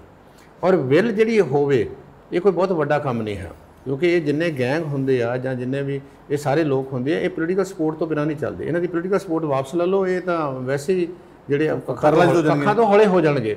ਸੋ ਪੁਆਇੰਟ ਇਹ ਆ ਕਿ ਜਿੱਦਾਂ ਦਾ ਸਾਡਾ ਨੈਟਵਰਕ ਬਣ ਗਿਆ, ਜਾਂ ਦੇਸ਼ ਦੇ ਵਿੱਚ ਵੀ ਇਹੀ ਹਾਲ ਹੈਗਾ, ਤੇ ਉਹ ਜਿੱਥੇ ਇਸ ਮਾਮਲੇ ਦੇ ਵਿੱਚ ਕਿਉਂਕਿ ਉਹ ਜ਼ਿਆਦਾ ਜਾਣਦੇ ਹੈਗੇ ਆ, ਜੇ ਉਹਨਾਂ ਨੂੰ ਅਪਰਚੂਨਿਟੀ, ਕਿਉਂਕਿ ਉਹਨਾਂ ਨੇ ਛੱਡ ਕੇ ਆਏ ਆ, ਇਸ ਮਿਸ਼ਨ ਦੇ ਨਾਲ ਆਏ ਆ। ਤੇ ਹਾਂ, ਦੂਸਰਾ ਹੈਗਾ ਵੀ ਜੇ ਦਿੱਲੀ ਦੀ ਜਿਹੜੀ ਇਹਨਾਂ ਦੀ ਕੇਂਦਰੀ ਲੀਡਰਸ਼ਿਪ ਹੈਗੀ ਆ, ਉਹ ਪੰਜਾਬ ਦੇ ਲੋਕਾਂ ਦੇ ਕਿੰਨਾ ਵਿਸ਼ਵਾਸ ਕਰਦੀ ਆ, ਇਹਨਾਂ ਨੂੰ ਕਿੰਨੀ ਆਟੋਨਮੀ ਦਿੰਦੀ ਆ, ਇਹਨਾਂ ਨੂੰ ਕਿੰਨੀ ਖੁੱਲ੍ਹ ਦਿੰਦੀ ਆ, ਜਾਂ ਕੱਲ੍ਹ ਨੂੰ ਇਹਨਾਂ 'ਚੋਂ ਕਿਹੋ ਜਿਹੇ ਬੰਦੇ ਜਿਹਨਾਂ ਨੂੰ ਜਿਹੜੇ ਹੈਗੇ ਆ ਉਹਨਾਂ ਨੂੰ ਟਿਕਟਾਂ ਦਿੰਦੇ ਆ। ਜੇ ਇਹਨਾਂ ਨੇ ਟਿਕਟਾਂ ਫਿਰ ਉਹੀ ਪੈਸੇ ਲੈ ਕੇ, ਜਾਂ ਜਿਹੜੇ ਪੁਰਾਣੇ ਕਈ ਪਿਛਲੇ ਹੋਇਆ ਕਿ ਜਿਹੜੇ ਬੰਦੇ ਕੰਟਰੋਵਰਸ਼ੀਅਲ ਸੀ ਉਹਨਾਂ ਨੂੰ ਟਿਕਟਾਂ ਦੇ ਦਿੱਤੀਆਂ, ਪੈਸੇ ਲੈ ਕੇ ਵੀ ਟਿਕਟਾਂ ਦੀ, ਹੋਰ ਕਈ ਤਰੀਕਿਆਂ ਨਾਲ ਬਦਨਾਮ ਹੋਏ। ਆਮ ਆਦਮੀ ਪਾਰਟੀ 2017 ਦੇ ਵਿੱਚ ਬੜੀ ਬੁਰੀ ਤਰ੍ਹਾਂ ਬਦਨਾਮ ਵੀ ਹੋਈ ਸੀਗੀ, ਔਰ ਇਸੇ ਕਰਕੇ ਲੋਕਾਂ ਨੇ ਉਹਨਾਂ ਨੂੰ ਮੂੰਹ ਨਹੀਂ ਲਾਇਆ, ਕਾਂਗਰਸ ਨੂੰ ਲਾਉਣਾ ਪਿਆ ਗਿਆ। ਸੋ ਇਸ ਕਰਕੇ ਇਹ ਤਾਂ ਹੁਣ ਡਿਪੈਂਡ ਕਰਦਾ ਵੀ ਤੁਸੀਂ ਕਿਹੜੇ ਲੋਕਾਂ ਨੂੰ ਅੱਗੇ ਲੈ ਕੇ ਆਉਂਦੇ, ਜੋ ਉਹਨਾਂ ਲੋਕਾਂ ਦੀ, ਆਮ ਲੋਕਾਂ ਦੀ ਨਜ਼ਰਾਂ 'ਚ ਕ੍ਰੈਡੀਬਿਲਿਟੀ ਕੀ ਹੈਗੀ ਆ। ਤੇ ਉਹ ਜ਼ਰੂਰੀ ਨਹੀਂ ਹੈ, ਹਾਂ ਪੈਸਾ ਜ਼ਰੂਰ ਹੈਗਾ, ਪਰ ਪਿਛਲੀਆਂ ਇਲੈਕਸ਼ਨਾਂ 'ਚ ਅਸੀਂ ਦੇਖਿਆ ਕਿ ਇਹਨਾਂ ਦੇ ਬਹੁਤ ਸਾਰੇ ਬੰਦੇ ਬਿਨਾਂ ਪੈਸਾ ਵਾਲੇ ਜਿੱਤੇ, ਔਰ ਬਹੁਤ ਵੱਡੇ ਵੱਡੇ ਪੈਸੇ ਵਾਲਿਆਂ ਨੂੰ ਹਰਾਇਆ ਉਹਨਾਂ ਨੇ। ਤੋ ਇਸ ਕਰਕੇ ਇਹ ਤਾਂ ਹੁਣ ਉਹਨਾਂ ਨੂੰ ਸਮਝ ਦੱਸੋ। ਪਰ ਇੱਕ ਹੋਰ ਸਵਾਲ ਹੈ ਜੀ, ਮੈਨੀਫੈਸਟੋ ਹਰ ਪਾਰਟੀ ਲੈ ਕੇ ਆਉਂਦੀ ਹੈ ਆਪਣਾ, ਮੈਨੀਫੈਸਟੋ ਦੇ ਬਾਅਦ 'ਚ ਅਮਲ ਨਹੀਂ ਹੁੰਦਾ, ਤੇ ਤੁਹਾਨੂੰ ਲੱਗਦਾ it should be a legal document, ਤੇ ਇਹਦੇ 'ਤੇ ਸਜ਼ਾ ਹੋਣੀ ਚਾਹੀਦੀ, ਤੇ ਉਹਨੂੰ ਜਿਹੜਾ ਬੰਦਾ ਆਪਣਾ ਵਾਅਦਾ ਪੂਰਾ ਨਹੀਂ ਕਰਦਾ ਉਹਨੂੰ ਇਲੈਕਸ਼ਨ ਲੜਨ ਦੀ ਇਜਾਜ਼ਤ ਨਹੀਂ ਹੋਣੀ ਚਾਹੀਦੀ? ਨਹੀਂ ਜੀ, ਇਦਾਂ ਨਹੀਂ ਹੁੰਦਾ। ਜਿਹੜੀ ਹੁੰਦੀ ਆ ਨਾ, ਜਿਹੜੀ ਵਿਜੀਲੈਂਸ ਜਿਹੜੀ ਹੈਗੀ ਆ, ਲੋਕਾਂ ਦੀ ਵਿਜੀਲੈਂਸ ਹੁੰਦੀ ਆ, ਉਹੀ ਤੁਹਾਡੀ ਗਰੰਟੀ ਹੁੰਦੀ ਆ ਡੈਮੋਕ੍ਰੈਟਿਕ ਸਿਸਟਮ ਦੇ ਵਿੱਚ ਚੱਲਣ ਦੇ ਵਿੱਚ। ਲੋਕ ਕਿੰਨੇ ਅਵੇਅਰ, ਆਪਾਂ ਕਿੰਨੇ ਇਹਨਾਂ ਨੂੰ ਸਵਾਲ ਪੁੱਛਦੇ ਆ, ਆਪਾਂ ਕਿਸ ਤਰੀਕੇ ਨਾਲ ਵੋਟਾਂ ਪਾਉਂਦੇ ਆ। ਮੋਟੇ ਤੌਰ 'ਤੇ ਜੇ ਅਸੀਂ ਸ਼ਰਾਬ ਪੀ ਕੇ ਵੋਟਾਂ ਪਾ ਦੇਣੀਆਂ, ਧੜੇਬੰਦੀ ਨਾਲ ਵੋਟਾਂ ਪਾ ਦੇਣੀਆਂ, ਜਾਂ ਹੋਰ ਕਾਰਨਾਂ ਕਰਕੇ ਵੋਟਾਂ ਪਾ ਦਿੰਦੀਆਂ, ਤੇ ਫਿਰ ਅਸੀਂ ਉਸ ਪਾਸੇ ਨਹੀਂ ਜਾਂਦੇ। ਇਸੇ ਕਰਕੇ ਸਾਰੀਆਂ ਪੋਲੀਟੀਕਲ ਪਾਰਟੀਆਂ ਦੇਸ਼ ਦੇ ਵਿੱਚ, ਸਾਰੇ ਲੀਡਰ, ਜਿਹੜਾ ਮੇਨ ਪੁਆਇੰਟ ਹੈਗਾ ਕਿ ਲੋਕਾਂ ਨੂੰ ਪ੍ਰੋਪਰਲੀ ਐਜੂਕੇਟ ਕਰੋ, ਉਹਨਾਂ ਨੂੰ ਬਹੁਤ ਵਧੀਆ ਹਾਈ ਕੁਆਲਿਟੀ ਐਜੂਕੇਸ਼ਨ ਦਿਓ, ਉਹਨਾਂ ਨੂੰ ਚੰਗੀਆਂ ਸਿਹਤ ਸਹੂਲਤਾਂ ਦਿਓ, ਉਹ ਆਪਣੇ ਤੌਰ ਤੇ ਸੋਚਣ, ਉਹ ਜਿਹੜੇ ਲੋਕ ਆ ਆਟੋਨਮਸ ਹੋ ਜਾਣ, ਇੰਡੀਪੈਂਡੈਂਟ ਹੋ ਜਾਣ। ਉਹ ਤਾਂ ਇੱਕ ਹੀ ਘਰ ਦੇ ਵਿੱਚ ਜੇ 4 ਜੀ ਹੈਗੇ ਤਾਂ 4 ਜੀਆਂ ਦੇ ਸੋਚਣ ਦਾ ਤਰੀਕਾ ਵੱਖਰਾ ਵੱਖਰਾ ਹੋਵੇ, ਫਿਰ ਇਹ ਸਵਾਲ ਉੱਠੂਗਾ। ਅਦਰਵਾਈਜ਼ ਇਹ ਜਿਹੜੇ ਵਾਅਦੇ ਹੈ, ਵਾਅਦੋਂ ਕਾ ਕਿਆ ਵਾ, ਮੈਨੀਫੈਸਟੋ ਕਿੰਨੇ ਲੋਕ ਪੜ੍ਹਦੇ ਆ। ਸਾਡਾ ਆਪਣਾ ਤਜਰਬਾ ਹੈ ਕਿ ਸ਼ਾਇਦ ਪੋਲੀਟੀਕਲ ਪਾਰਟੀਆਂ ਦੇ ਲੀਡਰ, ਉਹਨਾਂ ਦੇ ਜਿਹੜੇ MLA ਹੈਗੇ ਆ, ਉਹ ਵੀ ਆਪਣਾ ਮੈਨੀਫੈਸਟੋ ਨਹੀਂ ਪੜ੍ਹਦੇ। ਮੈਨੀਫੈਸਟੋ ਬਣਾਉਣ ਵਾਲੀਆਂ ਏਜੰਸੀਜ਼ ਹੈਗੀਆਂ, ਤੁਸੀਂ ਪੁਰਾਣੇ ਮੈਨੀਫੈਸਟੋ ਪੜ੍ਹ ਕੇ ਵੇਖ ਲਓ। ਤੁਸੀਂ ਕਾਂਗਰਸ ਪਾਰਟੀ ਦੇ 1952 ਤੋਂ ਲੈ ਕੇ 2019 ਤੱਕ ਸੈਂਟਰ ਗੌਰਮੈਂਟ ਦੇ ਜਾਂ ਸਟੇਟ ਗੌਰਮੈਂਟ ਦੇ, ਤੁਹਾਨੂੰ ਬਹੁਤ ਸਾਰੀਆਂ ਚੀਜ਼ਾਂ ਉਹੀ ਮਿਲ ਜਾਣਗੀਆਂ। ਇਹ ਤਾਂ ਉਹੀ ਨਾ, ਜਿੱਦਾਂ ਇਹਨਾਂ ਦੇ ਮੈਨੀਫੈਸਟੋ ਉੱਦਾਂ ਵਾ ਕਿ ਜਿੱਦਾਂ 1952 'ਚ ਇੱਕ ਢਾਬਾ ਬਣਾਇਆ ਸੀਗਾ, ਅਤੇ ਉਦੋਂ ਦਾਲ ਬਣਾਉਣੀ ਸ਼ੁਰੂ ਕਰ ਦਿੱਤੀ, ਅਤੇ ਮੁੜ ਕੇ ਹਰ ਵਾਰੀ ਉਹ ਜਦੋਂ ਦਾਲ ਮੁੱਕਣ ਲੱਗਦੀ ਸੀ ਤਾਂ ਉਹ 'ਚ ਨਵੀਂ ਦਾਲ ਪਾ ਕੇ ਚੱਲੀ ਜਾਂਦੀ ਸੀ। ਮੈਨੀਫੈਸਟੋਸ ਆਰ ਲਾਈਕ ਦੈਟ। ਥੋੜ੍ਹੇ ਬਹੁਤੇ ਇਸ਼ੂ ਹਾਈਲਾਈਟ ਕਰ ਦਿੰਦੇ। ਹੁਣ ਬਿਜਲੀ ਦਾ ਮੈਨੀਫੈਸਟੋ ਤਾਂ 52 'ਚ ਵੀ ਹੈਗਾ ਸੀਗਾ, ਸਾਰੇ ਮਸਲੇ ਉਦੋਂ ਵੀ ਹੈਗੇ ਸੀਗੇ। ਗਰੀਬੀ ਘਟਾਓ ਜਿਹੜਾ ਇਹਨਾਂ ਨਾਅਰਾ ਬਣਾ ਕੇ ਲਿਆ ਤਾ, ਹੁਣ ਵੀ ਅਸੀਂ ਗਰੀਬੀ ਦੀ ਗੱਲ ਕਰਦੇ ਹਾਂ, ਇੰਪਲਾਇਮੈਂਟ ਪਹਿਲੇ ਦਿਨ ਤੋਂ ਇੰਪਲਾਇਮੈਂਟ ਸੀਗੀ। ਤੋ ਇਸ ਕਰਕੇ ਉਹ ਚੱਲੀ ਜਾਂਦੇ। ਸਾਰਾ ਡਿਪੈਂਡ ਕਰਦਾ ਕਿ ਤੁਸੀਂ ਅਸੀਂ ਲੋਕ ਇਹਨਾਂ ਨੂੰ ਸਵਾਲ ਕਿੰਨੇ ਪੁੱਛਦੇ ਹਾਂ। ਇਸੇ ਕਰਕੇ ਮੈਂ ਫਿਰ ਐਮਫਸਾਈਜ਼ ਕਰਨਾ ਚਾਹੁੰਦਾ ਕਿ ਜਿਸ ਕਿਸਮ ਦੇ ਸਾਡੇ ਹੁਣ ਇੱਥੇ ਇੱਕ ਸਟਰਗਲ ਚੱਲ ਰਹੀ, ਖਾਸ ਕਰਕੇ ਕਿਸਾਨੀ ਸੰਘਰਸ਼ ਜਿਹੜਾ ਹੈਗਾ ਵਾ, ਇਹ ਮੈਨੂੰ ਲੱਗਦਾ, ਮੈਂ ਬਹੁਤ ਆਸਵੰਦ ਹਾਂ ਕਿ ਕਿਸਾਨੀ ਸੰਘਰਸ਼ ਆਉਣ ਵਾਲੇ ਸਮੇਂ ਦੇ ਵਿੱਚ ਇਹ ਮੈਨੀਫੈਸਟੋ ਦੀ ਜਿਹੜੀ ਹੈਗੀ ਆ ਲਾਈਨ ਵੀ ਫਿਕਸ ਕਰਿਆ ਕਰੂਗਾ ਔਰ ਪੋਲੀਟੀਕਲ ਪਾਰਟੀਆਂ ਨੂੰ ਫੋਰਸ ਕੀਤਾ ਜਾਊਗਾ ਕਿ ਉਹ ਆਪਣਾ ਉਹ ਏਜੰਡਾ ਬਣਾਉਣ ਜਿਹੜਾ ਕਿਸਾਨੀ ਦਾ ਮਤਲਬ ਉਹ ਨਹੀਂ ਕਿ ਜਿਹਨਾਂ ਕੋਲ ਜ਼ਮੀਨ ਹੈਗੀ। ਕਿਸਾਨੀ ਦਾ ਮਤਲਬ ਉਹ ਤੁਹਾਡੇ ਸਾਡੇ ਵਰਗੇ 80% 90% ਲੋਕ ਜਿਹੜੇ ਕਿਸਾਨੀ ਦੇ ਉੱਤੇ ਡਿਪੈਂਡੈਂਟ ਹੈ, ਮਤਲਬ ਬਦਲਾਅ ਦੀ ਪੋਸੀਬਿਲਿਟੀ ਜਿਹੜੀ ਹੈਗੀ ਆ, ਕਿਉਂਕਿ ਇਹਨੇ ਬਹੁਤ ਵੱਡੀ ਪੋਲੀਟੀਕਲ ਸੋਸ਼ਲਾਈਜੇਸ਼ਨ ਕੀਤੀ ਆ, ਅਵੇਕਨਿੰਗ ਕੀਤੀ ਆ। ਲੋਕੀ ਸਵਾਲ ਕਰਦੇ ਆ। ਹੁਣ ਸਾਰੇ ਪੰਜਾਬ ਦੇ ਪਿੰਡਾਂ ਦੇ ਵਿੱਚ ਨਾ ਕਾਂਗਰਸੀਆਂ ਨੂੰ ਵੰਡ ਦੇਣ ਡਏ ਆ, ਨਾ ਅਕਾਲੀਆਂ ਨੂੰ ਵੰਡ ਦੇਣ ਡਏ ਆ। ਅਜੇ ਆਮ ਆਦਮੀ ਪਾਰਟੀ ਨੂੰ ਤਾਂ ਥੋੜ੍ਹਾ ਨਹੀਂ ਹੈਗਾ। ਤੁਸੀਂ ਦੇਖੋ ਕਾਂਗਰਸੀਆਂ ਦਾ ਵਿਰੋਧ ਹੋ ਰਿਹਾ ਪਿੰਡਾਂ ਦੇ ਵਿੱਚ, ਅਕਾਲੀਆਂ ਨੂੰ ਤਾਂ ਖੈਰ ਬਹੁਤ, ਉਹਨਾਂ ਦੀ ਤਾਂ ਬਹੁਤ, ਬੀਜੇਪੀ ਵਾਲਿਆਂ ਦਾ ਤੁਸੀਂ ਵੇਖਿਆ ਉਹਦੇ ਵਿਚਾਰੇ ਦੇ ਲੀੜੇ ਲਾਉਣ ਨੂੰ ਪੈ ਗਏ ਆ। ਇਹ ਜਿਹੜਾ ਸਵਾਲ ਉਠਾਉਣ ਦਾ ਇਹ ਵੀ ਗੱਲ ਮਾੜੀ ਆ, ਲੀੜੇ ਲਾਉਣਾ। ਮੇਰਾ ਪੁਆਇੰਟ ਹੈਗਾ ਵੀ ਇਹਨਾਂ ਨੂੰ ਸਵਾਲ ਉਠਾਉਣੇ ਬਹੁਤ ਜ਼ਰੂਰੀ ਆ। ਸਵਾਲ ਚੁੱਕਣਾ ਪਏਗਾ, ਪੁੱਛਣਾ ਪਏਗਾ ਵੀ ਤੁਸੀਂ ਕੀਤਾ ਕੀ, ਕਿਉਂ ਪਿਛਲੇ ਸਾਲ ਕੀ ਕੀਤਾ। ਮੈਂ ਹੁਣ ਖੁਦ ਸੁਣਿਆ ਵੀ ਆ, ਵੇਖਿਆ ਵੀ ਆ ਕਈਆਂ ਥਾਵਾਂ ਦੇ ਉੱਤੇ ਲੋਕੀ ਪੁਰਾਣੇ ਲੀਡਰਾਂ ਨੂੰ ਕਹਿੰਦੇ ਹਾਂ ਦੱਸੋ ਤੁਸੀਂ 10 ਸਾਲਾਂ 'ਚ ਕੀ ਕੀਤਾ, ਤੁਸੀਂ 5 ਸਾਲਾਂ 'ਚ ਕੀ ਕੀਤਾ, ਤੁਹਾਡੀ ਪਾਰਟੀ ਨੇ ਕੀ ਕੀਤਾ। ਸੋ ਇਸ ਕਰਕੇ ਜਦੋਂ ਇਹ ਨਾ ਆਪਣੇ ਭੰਡਾਰੀ ਸਾਹਿਬ ਇੱਕ ਜ਼ੀਰੋ ਸਮ ਗੇਮ ਹੁੰਦੀ ਆ। ਜ਼ੀਰੋ ਸਮ ਗੇਮ ਦਾ ਮਤਲਬ ਇਹ ਹੁੰਦਾ ਕਿ ਜੇ ਇੱਕ ਬਹੁਤ ਜ਼ਿਆਦਾ ਫਾਇਦਾ ਲੈ ਲੈਂਦਾ ਤੇ ਦੂਸਰੇ ਦਾ ਉਹਨਾਂ ਨੁਕਸਾਨ ਹੁੰਦਾ। ਹੁਣ ਤੱਕ ਪੋਲੀਟੀਕਲ ਪਾਰਟੀਆਂ ਦਾ, ਰਾਜਨੀਤੀਵਾਨਾਂ ਦਾ, ਐਮਐਲਏਆਂ ਦਾ, ਐਮਪੀਆਂ ਦਾ ਇਹ ਬੜੀ ਪੋਲਿਟਿਕਸ ਸੀ ਉਹਨਾਂ ਦੀ ਫੇਵਰ ਦੇ ਵਿੱਚ ਸੀ। ਇਸੇ ਕਰਕੇ ਉਹ ਲੁੱਟ ਖਸੁੱਟ ਵੀ ਕਰਦੇ ਆ, ਜਾਇਦਾਦਾਂ ਵੀ ਬਣਾਉਂਦੇ ਆ, ਜ਼ਮੀਨਾਂ ਵੀ ਬਣਾਉਂਦੇ ਆ, ਲੋਕਾਂ ਨੂੰ ਕੁੱਟਦੇ ਵੀ ਆ। ਤਾਕਤ ਹੈ, ਜੇ ਇਹੀ ਤਾਕਤ ਲੋਕਾਂ ਦੇ ਹੱਥਾਂ 'ਚ, ਅਲਟੀਮੇਟਲੀ ਸੰਵਿਧਾਨ ਨੇ ਲੋਕਾਂ ਨੂੰ ਤਾਕਤਵਰ ਬਣਾਇਆ। ਵੀ ਦਾ ਪੀਪਲ ਆਫ ਇੰਡੀਆ, ਅਸੀਂ ਬਣਾਉਣ ਵਾਲੇ ਆ। ਜਿੱਦਣ ਲੋਕਾਂ ਨੂੰ ਇਹ ਸਮਝ ਲੱਗ ਗਈ ਵੀ ਐਮਐਲਏ ਐਮਪੀ ਜਿਹੜੇ ਆ ਅਸੀਂ ਬਣਾਉਂਦੇ ਆ, ਜਿਹੜਾ ਕ੍ਰੀਏਟਰ ਹੁੰਦਾ ਨਾ ਉਹ ਪਾਵਰਫੁਲ ਹੁੰਦਾ। ਕੁਝ ਲੋਕ ਜਿਹੜੇ ਰੱਬ ਨੂੰ ਮੰਨਦੇ ਆ ਉਹ ਇਸੇ ਕਰਕੇ ਮੰਨਦੇ ਆ ਨਾ, ਉਹਨੂੰ ਕ੍ਰੀਏਟਰ ਮੰਨਦੇ ਆ, ਜਿਹੜੇ ਮੰਨਦੇ ਆ ਜੀ, ਠੀਕ ਹੈ ਨਾ। ਤੇ ਅਸੀਂ ਇਹਨਾਂ ਨੂੰ ਬਣਾਉਣ ਵਾਲੇ ਆ ਤੇ ਇਹ ਅਹਿਸਾਸ ਦੀ ਲੋੜ ਆ। ਇਸੇ ਕਰਕੇ ਇਹ ਬਹੁਤ ਸਾਰੇ ਰੈਵੋਲੂਸ਼ਨ ਚਾਹੀਦੇ ਆ, ਬਹੁਤ ਸਾਰੀ ਇਸ ਕਿਸਮ ਦੇ ਰੈਵੋਲੂਸ਼ਨ, ਜਿਹਦਾ ਫਾਰਮਰ ਰੈਵੋਲੂਸ਼ਨ ਆ। ਮੈਂ ਦੂਸਰੇ ਰੈਵੋਲੂਸ਼ਨ ਨਹੀਂ ਕਰਦਾ, ਮੈਂ ਪੀਸਫੁਲ ਦੀ ਗੱਲ ਕਰਦਾ। ਇਲੈਕਸ਼ਨ ਵੀ ਇੱਕ ਰੈਵੋਲੂਸ਼ਨ ਆ ਤੇ ਨਾਲ ਜਿਹੜੀਆਂ ਬਹਿਸ ਹੋਣੀ ਚਾਹੀਦੀ ਆ, ਗੱਲਾਂ ਬਾਤਾਂ ਹੋਣੀ ਚਾਹੀਦੀਆਂ, ਸਵਾਲ ਜਵਾਬ ਹੋਣੇ ਚਾਹੀਦੇ ਆ। ਇਹ ਇੱਕ ਬਹੁਤ ਵੱਡਾ ਸਿੱਖਿਆ ਦਾ ਸਾਧਨ ਆ ਇਹ, ਜਿਹਦੇ ਨਾਲ ਅਸੀਂ ਜਿਹੜਾ ਇਹਨਾਂ ਨੂੰ ਕਾਬੂ ਵੀ ਕਰ ਸਕਦੇ ਹਾਂ। ਅਖੀਰ ਤੇ ਮੈਂ ਤੁਹਾਨੂੰ ਇਹ ਵੀ ਗੱਲ ਕਹਿਣੀ ਚਾਹੁੰਦਾ ਕਿ ਇਹ ਜਿਹੜੇ ਪੋਲੀਟੀਸ਼ੀਅਨ ਹੁੰਦੇ ਆ, ਰਾਜਨੀਤੀਵਾਨ, ਇਸ ਤੁਹਾਡੇ ਸਾਡੇ ਨਾਲੋਂ ਸਧਾਰਨ ਲੋਕਾਂ ਨੂੰ ਇੱਕ ਪੀੜ੍ਹੀ ਅੱਗੇ ਹੁੰਦੇ ਆ। ਇਹ ਨਬਜ਼ ਦੇਖਦੇ ਆ। ਹੁਣ ਕੇਜਰੀਵਾਲ ਨਹੀਂ ਇਹ ਨਬਜ਼ ਦੇਖਦੇ ਆ ਵੀ ਆਹ ਦੁੱਖ ਦੀ ਨਬਜ਼ ਆ ਇਹਨਾਂ ਦੀ, ਵੇਖੋ ਜੀ ਬਿਜਲੀ ਇਹਨਾਂ ਨੂੰ ਮਹਿੰਗੀ ਮਿਲਦੀ ਆ ਜਾਂ ਆਹ ਮਹਿੰਗਾ ਮਿਲਦਾ। ਜਿੱਦਣ ਇਹਨੂੰ ਇਹ ਪਤਾ ਲੱਗ ਗਿਆ ਵੀ ਲੋਕੀ ਕਹਿੰਦੇ ਸਾਨੂੰ ਚੰਗੀ ਸਹੂਲਤਾਂ ਦਿਓ, ਸਾਨੂੰ ਚੰਗੀ ਜ਼ਿੰਦਗੀ ਦਿਓ, ਅਸੀਂ ਕਰਪਸ਼ਨ ਫਰੀ ਰਜੀਮ ਚਾਹੁੰਦੇ ਹਾਂ, ਅਸੀਂ ਡਰੱਗ ਫਰੀ ਰਜੀਮ ਚਾਹੁੰਦੇ ਹਾਂ, ਅਸੀਂ ਇੰਪਲਾਇਮੈਂਟ ਚਾਹੁੰਦੇ ਹਾਂ। ਇਹੀ ਰਾਜਨੀਤੀਵਾਨ ਜਿਹੜੇ ਆ ਇਹ ਉਹ ਮੁੱਦੇ ਜਿਹੜੇ ਲੋਕਾਂ ਦੀ ਜ਼ਿੰਦਗੀ ਦੇ ਨਾਲ ਲੱਗੇ ਆ ਉਹਨਾਂ ਦੀ ਗੱਲ ਕਰਨਗੇ। ਸੋ ਇਸ ਕਰਕੇ ਮੈਨੀਫੈਸਟੋ ਠੀਕ ਆ, ਆਪਣੇ ਤਰੀਕੇ ਨਾਲ ਕਰੀ ਜਾਂਦੇ ਆ, ਤੇ ਅਸਲੀ ਮੁੱਦੇ ਜਿਹੜੇ ਹੈਗੇ ਆ, ਅਸਲੀ ਗੱਲ ਉਹ ਦਿਨ ਬਣਨੀ ਆ ਜਿਸ ਦਿਨ ਲੋਕ उस तरीके बस चलने।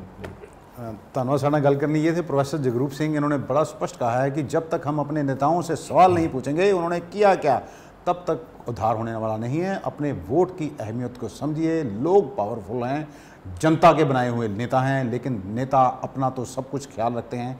किसके पास पहले कितनी जायदाद होती है, जब वो पहली बार चुनाव लड़ता है तो वो उसके पास कई गुना अगले साल कुछ सालों में जायदाद बढ़ क्यों जाती है, ये सब जनता के सामने है। भ्रष्टाचार चरम पर है और भी कई मुद्दे हैं जिन पर बात करना ही है। युवाओं को नौकरी की ज़रूरत है, इसलिए अपने वोट की ताकत को समझिए, उसे बेचिए नहीं और अपने नेता से पूछिए उसने देश के लिए, समाज के लिए और लोगों के लिए किया क्या है। लोग इनके बहकावे में ना आए, मुफ्तखोरी के चक्कर में ना पड़ें। अमृतसर से D4 न्यूज़ के लिए दीपक भंडारी की खास रिपोर्ट।